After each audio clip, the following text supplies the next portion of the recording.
Mohammad Abbas Afridi, Mohammad Ali, Mohammad Haris wicket keeper, Mohammad Irfan Khan, Umair बिन यूसुफ, शहीन शाह अफरीदी, सुफियान मुकीम। और इसमें जो विकेट कीपर एक जो आपको सेकंड ऑप्शन रखनी पड़ती है वो जब T20 की ये उसमें उस्मान खान विकेट कीपर है।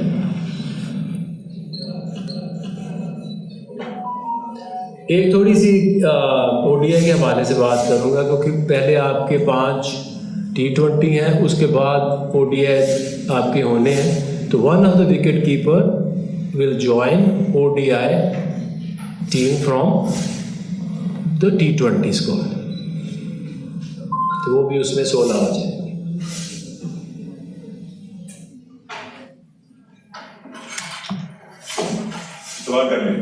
आगा से मैं कहूँगा कि आप अपना एज कैप्टन एक स्टेटमेंट दें। सबसे पहले तो आप सबका थैंक यू, आप लोग आए।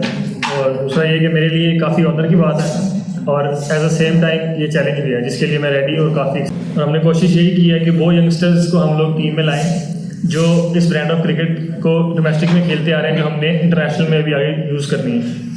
वो यही है कि हमने इंटेंट को अपनी और अप्रोच, ये दो चीज़ें ऐसी हैं जो हम लोगों ने उस पर काफ़ी फोकस करना है और उसको आगे इम्प्रूव करना है, क्योंकि आपकी अप्रोच और काफ़ी इंपॉर्टेंट है। तो हमारी कोशिश यही रहेगी कि आगे ये जो एशिया कप तक और वर्ल्ड कप तक हम अपनी अप्रोच और इंटेंट को जो मॉडर्न डे रिक्वायरमेंट है उसके हिसाब से रखें। उसके लिए ऑब्वियसली हम प्लेयर्स को इंडिविजुअल जो गोल्स हैं वो देंगे, वो जब भी टीम इकट्ठी होगी तब।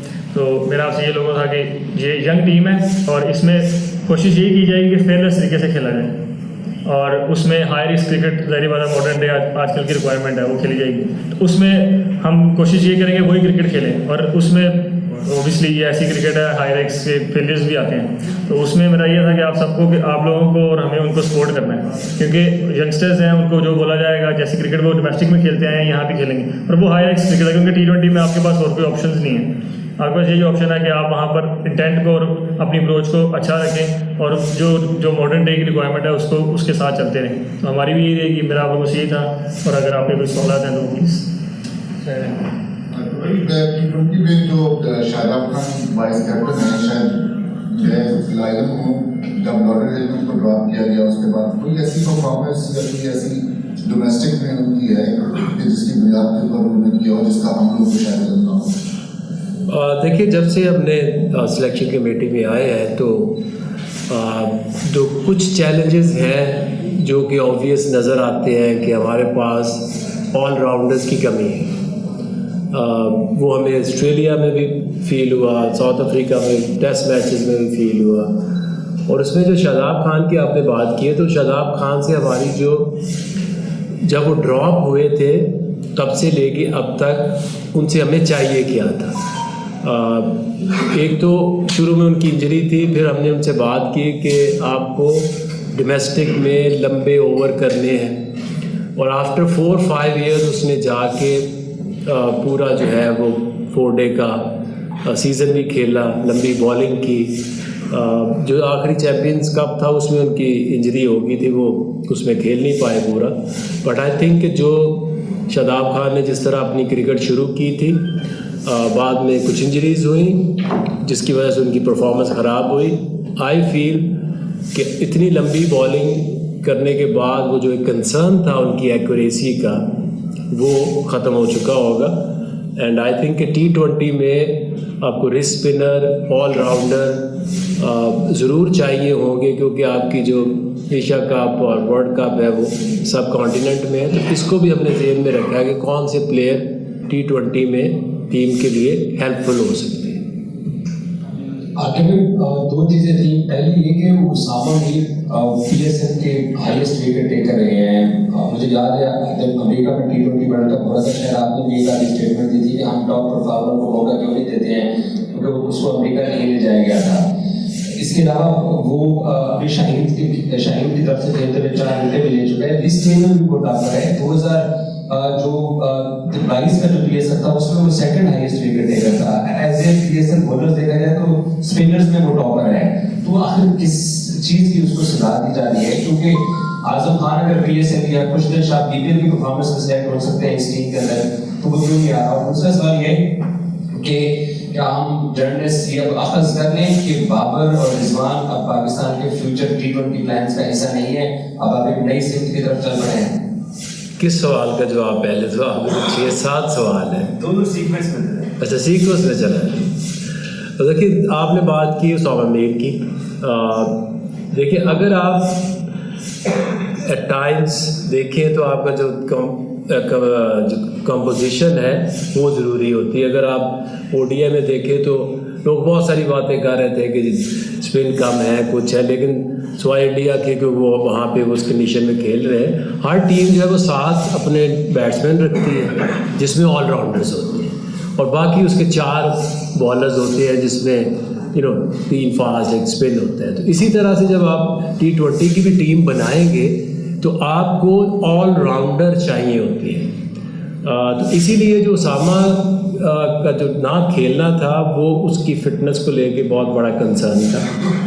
उससे बात भी हुई है मेरी से, उससे मुलाकात भी हुई कि जब आप क्रिकेट खेल रहे होते हैं तो आप अपने आप को कोई मौका नहीं देना आपने कि किसी वजह से आप टीम से बाहर हो। जब आप कमबैक की बात करते हैं तो एट टाइम्स, अब जैसे सुफियान है, सुफियान को हम इसलिए T20 में रखते हैं और रखा भी है क्योंकि एक तो वो लेफ़्ट आर्म रिस्ट स्पिनर हैं जो कि आपको एक डिफरेंट एंगल देते हैं। इसके साथ अबरार है जो एक मिस्ट्री और आजकल बहुत ज़बरदस्त बॉलिंग कर रहे हैं। इसके साथ अगर आपने कोई रिस्ट स्पिनर लाना है तो फिर अगर आपकी चॉइस ये हो कि एक बंदा टॉप 7 में बैटिंग करे और 7 बॉलिंग करे तो टीम का बैलेंस बहुत अच्छा बन जाता है। दूसरा आपने कहा बाबर और रिजवान T20 फ्यूचर में नहीं है। देखिए ज़िंदगी में कभी भी ये नहीं हो सकता कि जी आप कह दें कि जी आप इधर आपने कांटा ही लगा दी है। अभी हमें ये लगता है कि हमने एक यंग लॉर्ड को लेके आना है और स्टाइल ऑफ प्ले और माइंड सेट को बदलना है। अगर आप देखें तो बहुत सारी टीमें जो हैं उन्होंने इवन इंडिया ले ले, वेस्ट इंडीज़ ले ले, बहुत सारी टीमों ने अपनी T20 की टीमों को ऑलमोस्ट 80% 90% सेपरेट कर दिया हुआ है। आई नो कि उसमें आपको 1-2 प्लेयर्स चाहिए होंगे, जैसे इस स्क्वाड में अगर आप देखें तो इसमें साइम फिट होके वापस आए, आपका फ़खर जमान फिट होके वापस आए, तो एक बड़ा अच्छा ये एक बंच बनता है। और हमारी कोशिश ये है कि कुछ 24-25 लोगों का जो एक ग्रुप है वो इकट्ठा रहे ताकि जो आपका एशिया कप और वर्ल्ड कप तक उस बेंच से बहुत ज़्यादा बाहर ना जाए और एक माइंडसेट के साथ अप्रोच करें towards Asia cup and world cup.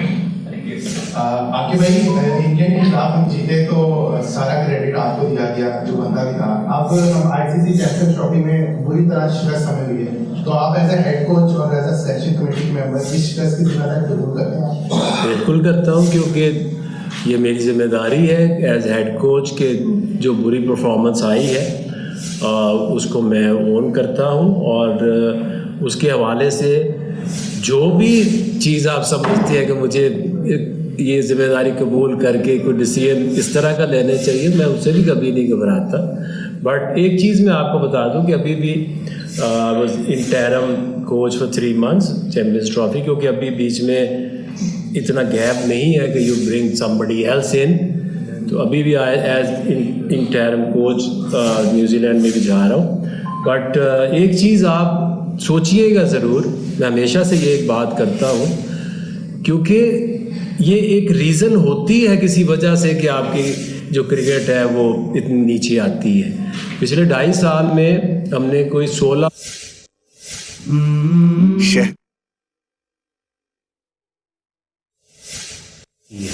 पिछले 2.5 साल में हमने कोई 16 के करीब कोचेस बदले और कोई 26 के करीब सिलेक्टर्स बदले हैं। ये 2.5 साल में ये फार्मूला आप दुनिया की किसी भी टीम के ऊपर लगा दो तो मेरा ख्याल कि सबसे ज़रूरी है आपका जो चेयरमैन से लेके नीचे तक, जब तक कंसिस्टेंसी नहीं आएगी आपकी जो टीम है या आपकी जो परफॉर्मेंस है वो आगे नहीं जा सकती। अच्छा आकिब भाई, शाहीन शाह अफरीदी को वनडे से ड्रॉप किया गया और T20 में रखा गया, तो क्या वो अब T20 का ही फ्यूचर प्लान इसलिए का ये है कि उसका T20 बॉलर कंटिन्यू करवाया जाए?